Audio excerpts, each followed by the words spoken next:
morning, distinguished guests, respected speakers, and valued attendees. I am Ana Imtiaz, your host for the event, and it is my privilege to welcome you all to the day 2 of the 4th edition of Urban Infra Business Summit and Awards 2024. Now, it's time to begin with our first session of the day. It's an honor for us to have among us Dr. T.S. Ramakrishanan, Senior Consultant and Researcher Transport, who will enlighten us on managerial learnings from rail pioneer countries to develop indigenous rolling stock technology for conventional and high-speed rail system. I request Sir to please enlighten us with his insightful words. Can we please have a big round of applause for Sir? Good morning to every one of you. So I will be speaking about the managerial learnings from rail pioneer countries to develop indigenous rolling stock technology for high-speed rail in India. So you might be wondering why this topic was chosen by me, and the main reason behind that is in the recent news item you might have seen all that. Japan is demanding around 550 crore for a 600-seater train of high-speed rail, and the government of India has been negotiating very strongly with them to reduce the prices. And in the meanwhile, the railway minister also has announced that India will develop its own high-speed rail rolling stock designed by BEML in another 3-4 years, and which is expected to be costing much less than the 540 crores. So there must be a managerial learnings. I am not going to speak about the technical learnings. I am going to speak about the managerial learnings, how the different HSR pioneer countries have developed their high-speed rail rolling stock, and how India should learn from them. So this is actually, the study was sponsored by Infra Foundation, run by Mr. Vinayak Chatterjee, ex-CMD of Feedback Infra. So if at all we look at the managerial learnings, I want to take up the case of 6 countries which are pioneer. I have not included China because which have come to the HSR domain only very late. So these all are, I mean, in the same order: Japan, Italy, France, Germany, Austria, and Spain. So different people, different countries have different approaches towards developing their HSR. And India also should have their own approach, not following anybody's approach, their own approach in this regard. So that's the first point. So then we will start looking at the first country, Japan. So when Japan developed its first HSR in 1964, the speed was just 210 kilometers. So that is what we call it as 220 kilometers, and then they moved towards 270. It took almost 30 years for them to move from 220 kilometer to 270 kilometer, and then to 300 kilometers, and now they are up to 320 kilometers. The rolling stock that is going to be supplied to us is also going to be for 320 kilometer. Although the design speed is 350 kilometer, the operating speed will be operating maximum speed will be to 320 kilometers. So essentially, if at all we look at it, that is the first thing. They have gradually increased their speed. They have not increased it all of a sudden. So because it's a technology, they have developed their technology on their own, and that's how the whole system can work. We can't reinvent all of a sudden a 350 kilometer speed HSR system. And the second thing is they have decided to have HSR on standard gauge, whereas the conventional rail was on narrow gauge. So they have clearly demarcated the HSR with the conventional rail. No confusion at all. And then if at all we look at their effort, they have been consistently decreasing their energy cost for running the HSR trains, both in the case of 270 km per hour as well as in the case of 220 km per hour. As we can see that they have reduced in the case of 220 km per hour up to 50% of the original energy cost by developing and redeveloping and improving their rolling stock systems, as well as for 270 kilometers to almost 60% of the original energy cost.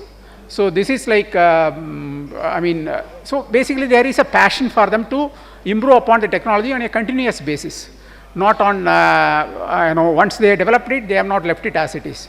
And even when it comes to Maglev, which is, although Maglev is also going to be from the same Tokaido to Tokaido route, that is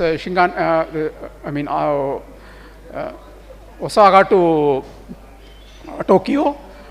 They are not going to develop it in a hasty way because their economy is saturated, their population is saturated, so they are taking their own time to develop it. So now it is said that 2027 they will do the first part and the 2047 they will do the second remaining part, but it will get delayed. That's what it is. Then Italy, if at all you look at it, they have also again started in 1977 itself at a speed of around 250 km per hour. Again, all depending on their convenience. And now, if at all we look at it, they have around 1,500 kilometers of HSR network in Italy. And the speed is 220 kilometer and then 300 kilometers, so they have gradually increased it. And the tilting trains was not the concept that was first introduced by Italy, and then only Spain also has introduced that, especially for running on conventional tracks. And again, they have done it for the upgraded conventional train. They have done it with the tilted trains, and for high-speed trains for the dedicated high-speed tracks. So this is how actually they have approached. And France is again, they have first did 260 km per hour, and then they moved to 300 km per hour. Again, they use the mixed HSR model. In the sense, the HSR trains also will travel in conventional tracks for a reasonably short distance. For example, if there is a train between Ahmedabad and Mumbai and Ahmedabad, high-speed rail, this train can run up to Mehsana, which is around 60-70 kilometers from Ahmedabad on conventional tracks. So thereby the catchment area gets increased. So this is what actually the France HSR has been doing it. And they have also recommended the same model when they have given the first pre-feasibility report on high-speed rail for India between Ahmedabad and Pune via Mumbai. So this is, so both are on the standard gauge, and that is the reason why they are able to do it. Whereas we have developed our first HSR on standard gauge and our conventional systems are on broad gauge. So we have two separate systems. Then Germany again, incremental upgradation. They have not, what they have done is for smaller sections they have incrementally increased their speeds, and that's how actually the average OD pair size is also only 130 kilometers. And new alignment is, they are aiming at 300 km per hour. On the existing alignment, they aim only at 200 km per hour. So what I am saying is we require a multi-pronged strategy. It is not like we need to develop all the corridors only on high-speed rail. We can even increase our existing tracks also to run at 180 km per hour, and people will be very much happy if at all we are able to run services at 180 km per hour, which can on conventional tracks by either straightening the alignment or by introducing tilted trains or whatever it may be. So then again, if at all we look at, they are developing corridors at various speeds. So starting from 230 to 280 kilometer, and then the advantage of Germany is that, advantage of Germany and other European countries is that they are all, they are always extending their HSR services to the neighboring countries. Whereas in India, there is no need for that, because our country itself is more than European Union in terms of population, in terms of geographical area and all that. So we will we can have our own systems for the entire breadth and length of the country. Whereas in the case of European Union, they need to extend it beyond their geographical boundary. Then only it is possible for them to have high-speed rail, a viable one. Then Austria is again very moderate in their ambition. So they never aimed for higher speeds. So they are happy with the 200 to 230 km per hour. So this does not actually fit into the definition of UIC. International Union of Railways says that the high-speed rail is one which is on the existing tracks, upgraded tracks, it should run at a speed of maximum speed of 200 km per hour.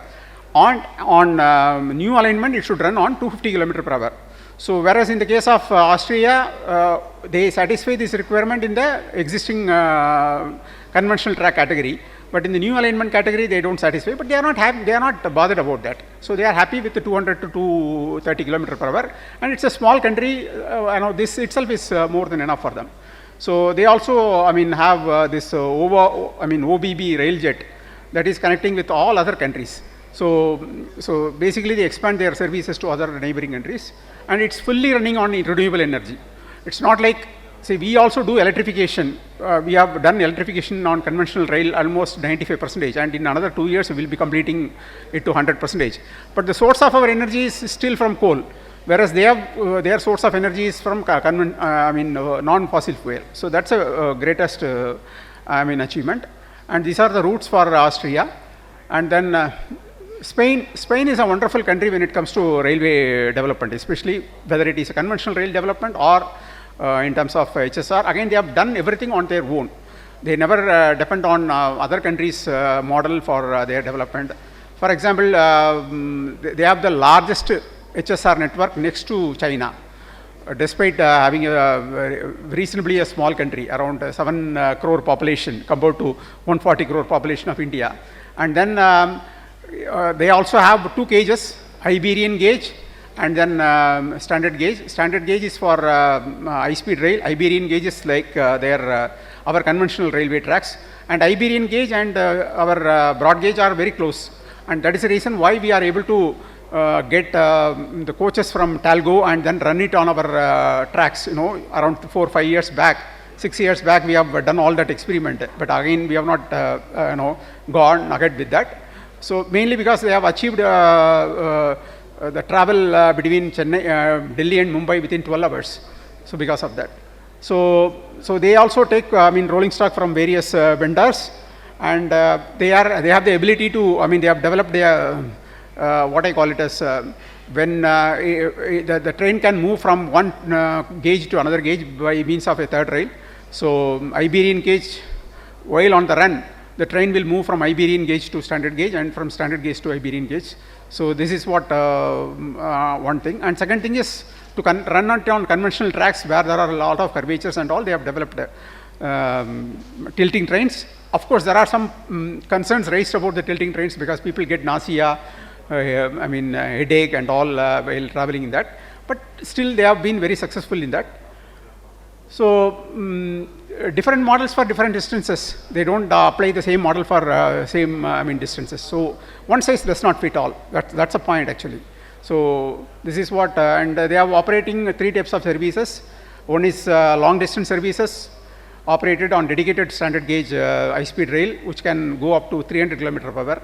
And then operating at a speed of long distance services, again operating at a speed of 250 km/h. And then medium distance services operating anywhere around average speed of around 150 km/h. So they have a multi-pronged strategy when it comes to increasing the speed of their train services. So the point is that if at all we wanted to do it, we need to develop our systems indigenously, HSR systems indigenously, although it may take some more time, maybe 3 years, 4 years, 5 years to begin with, and then we must work on that continuously towards another 10-15 years to improve our rolling stock as well as the entire system, because we also have learned a lot from the first HSR system. Say there are some invisible and visible technologies available to us. The visible technologies are civil engineering. So Japan has given us the technology, and without revealing the technology, we can't construct viaducts for HSR. So it is now known to NHRCL, it is known to L&T, which is carrying out the viaduct construction. So this is visible. There are some invisible things also, like electronic interlocking, or for that matter, centralized control systems, which comes in boxes. So we need to, certainly there is a substantial learning, but the learning is not complete with the first HSR that we have taken up with Japan. So we need to have a dedicated agency, dedicated research institution for this. So basically we need to develop a kind of a national high-speed rail technology corporation for indigenous development, where we should bring not only the government officers, IR officers, but also private players into consideration. There are bright minds in India. We have, all our bright minds are working in different countries, but we also can have it here. It may take some time. Certainly, you need to fund money, you need funding, you need resources, you need to allocate space, testing tracks, so many things. But unless otherwise it is done, we can't develop as we envisage, we wanted to develop 10,000 kilometers of high-speed rail network in India. This can't be achieved by borrowing technology from outside. So a demonstrative project is very much required for the existing conventional rail system to operate at 200 km per hour. And then demonstrative new HSR system, first let us start with 250 km per hour. Although now the news item says that we will aim for 280 km per hour, but I have been speaking to all the IRSME officers, rolling stock experts, so for so many years, for almost 5-6 years now. So they have been time and telling me that it will take time because it can't be developed in all of a sudden to higher speed. So let us grow gradually. If at all we are able to achieve 250 km per hour high-speed rail demonstrative project in another 4 years, that itself is a great achievement. And then tilted trains also we need to think about it. How we are going to develop it on our own, tilted trains, so that conventional tracks, it's very difficult to straighten the tracks since it is already laid. So it can be easily said, but it can't be done so easily. And then we have to also think about radically aligning self-steering bogies like what South Africa has been doing, so that the freight traffic also can be increased. So recapping the whole story, so India should develop their our HSR technology indigenously. The imported train sets are extremely costly, and imported HSR system also is going to be extremely costly. So now the rough estimate is that by the time the first HSR between Ahmedabad and Mumbai is completed in 2030-31, certainly it is going to cost around 2 lakh crores, which means around 400 crores per kilometer, 500 kilometers for 400 crores. So it will be too costly. So if at all we are able to develop it indigenously, we can reduce the cost at least by 30-40% by various innovations, and because there is no royalty, there is no import of components and all. And then one size does not fit all. We don't have to develop HSR on all stretches. Wherever it is possible, we can increase the conventional track speed also substantially to 180-200 km per hour. And on the remaining corridors, we can do the new alignment HSR. And then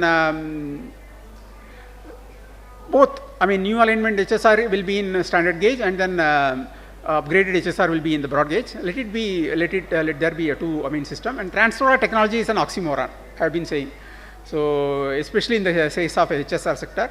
And then setting up a national high-speed rail corporation is actually a very important point, because we don't have any research institution which is on developing technologies for us. RDSO is more of validation. So this is what I want to discuss. So thank you very much for your time, and any questions I will be happy to answer.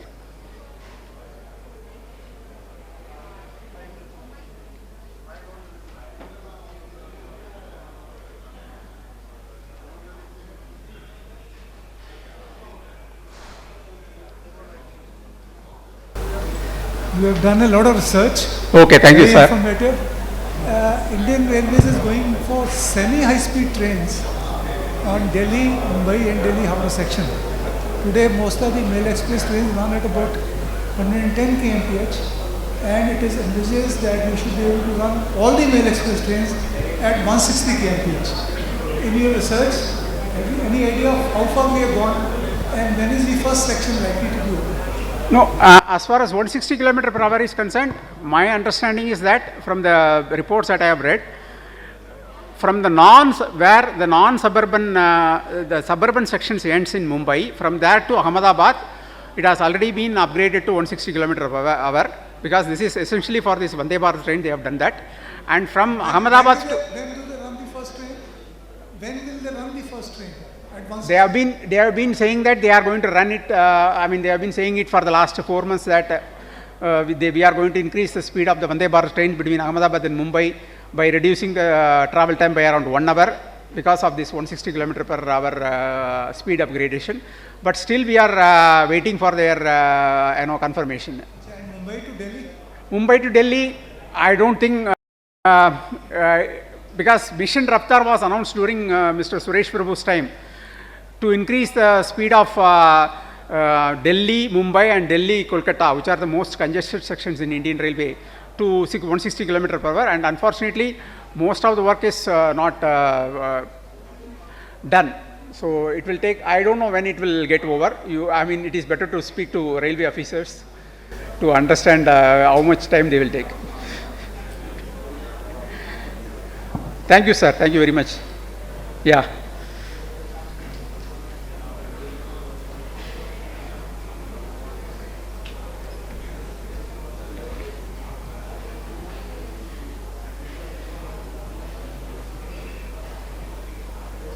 Yeah, give it to him. He is waiting. Sir, it was really excellent presentation. Okay. Now, in one of the slides, you have mentioned managerial learnings for around 6 countries: Japan, Italy, France, Germany, Australia, and Spain. My question is, all these are developed countries. Why you have not mentioned for China, number 1? Okay. Number 2, India is planning to become a developed country by 2047. How these learnings will be suitably applicable in Indian scenario? Yeah, fine. So there are 2 questions to his part. The first question is about why I have not included China. For 2 reasons. The China started very late.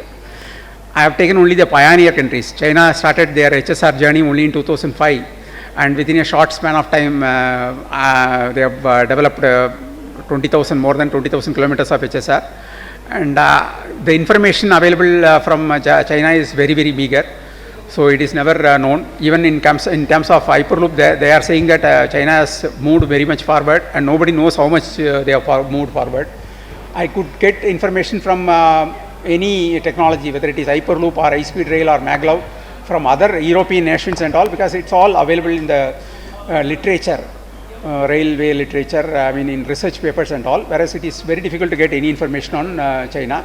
So for these 2 reasons, and China is, according to my personal belief, it may be wrong, China is not the best example to learn, because there is a concern that they steal the technology from other countries. So that is a kind of impression that generally people have. So I have not included that. And the other question is about India will be developed country by 2047. yeah. So there is a definition for that, because as per the which country is eligible for HSR, the question is always. So when the per capita GDP of a country is exceeding $4,000 PPP, purchasing power parity, then that particular country is eligible for HSR. This is the general yardstick that has been developed by the literature. So we have already crossed this $4,000 per capita GDP around 5-6 years back, and by the time we develop these projects, another 5 to 10 years it will take. We will be reaching around $7,000-8,000 USD PPP, purchasing power parity. So we are already very much into that, and if at all we take the specific segments like Delhi Mumbai or Delhi Ahmedabad or Chennai Bangalore, or for that matter other corridors, we are already far ahead of our capabilities. So we are very much ahead of our the per capita GDP that is required for developing HSR. So we are already there. And it's a matter of people are ready to travel at a higher cost, if at all we give a higher speed and convenience. Professor, I would like to ask you that you said that we need to develop a high-speed cooperation for research and see what kind of technology we need. We have to develop our own technology. Do you think we need to do also a project to understand what is the requirement of our trains? Because typically we have now trains running from everywhere to everywhere. We don't have point-to-point connections which are giving linkage to a regional connection, which is giving linkage to a suburban connection, and finally giving linkage to a metro connection. We don't have any national plan, but we have the data. We know which passengers are traveling from which direction, from where, by which routes, everything. In the last 20-30 years, a huge amount of data has already been collected. So don't you think that at the same time we need to do an operation research model and do a proper transportation and assignment model, which has been done worldwide in the last 40-50 years after World War II. So we should do that and then decide whether we need 200 or 250 or 500. And I think perhaps once we decide that, maybe 200 will be quite enough, which we can do in 2 years' time. Yeah. So can we have that very quickly? And if we can have that very quickly, what is it that is needed to be done to get the government to do that very quickly? Yeah, you are absolutely right. We have not, although we have a lot of data on this, we have not focused on this, national level, forecasting plan, especially with reference to, how much, how we are going to provide the long distance point-to-point connectivity, and then short distance connectivity, and then connectivity to the metro. Basically, it's like a seamless connectivity through multiple, speeds and multiple systems. So that is what our former member railway board says. And hopefully, there is a plan to develop national rail plan for Indian Railways in 2025. Yeah. Again, making it again, but if at all, I become a part of that team, certainly I will focus on this, and then at least 1 or 2 chapters will be dedicated for this. That's what I can, because I am not representing railways, so I can't give any guarantee of, I can't give any assurance from my end, other than this. Yeah, in the next interaction, certainly I will be discussing that.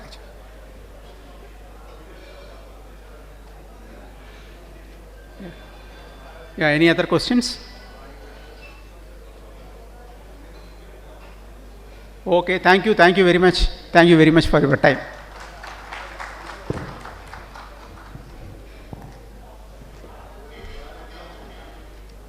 Thank you so much for such an enlightening session. Now I would like to request Mr. Vinod Shah sir to please present a token of gratitude to Dr. T.S. Ramakrishanan sir. I request Dr. Sir to please be on the stage.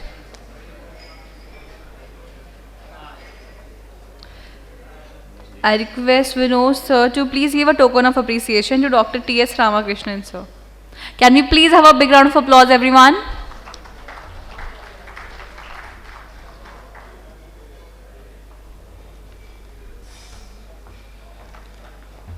Can we please have a big round of applause, everyone?